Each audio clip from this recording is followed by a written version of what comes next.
জল ভরা হয়ে যাওয়ার পরে আমরা ওদিকে চলে যাই একটু ভবনে দেখতে কিরকম সাজিয়েছে। তো গিয়ে দেখলাম ভবনটা এত সুন্দর, এটা 12 ভবনটি, এত সুন্দর জায়গায়, খুব ভালো লাগলো ভবনটা। তো চারিদিকে ফুলের কাজ থেকে শুরু করে সব কিছু প্রিপারেশন চলছিল, অন্তিম মুহূর্তের যেগুলো কাজ। তো রাতে আমরা চলে এসেছি, রাতেও কি সুন্দর লাগছিল ভবনটা দেখতে, খুব সুন্দর সিস্টেম। এখানে আমার ভাগ্নি, এই যে আমার দিদি সব সেজে গুজে রেডি হয়ে গেছে, এখন ওরা ছবি তুলছে। তো আমিও গেলাম, আমরা ছবি তুললাম কিছু।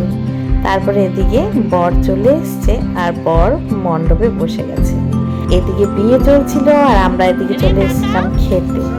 তো খাওয়াতে কি কি মেনু ছিল তোমাদের আমি নেক্সট ভিডিওতে দেখাচ্ছি।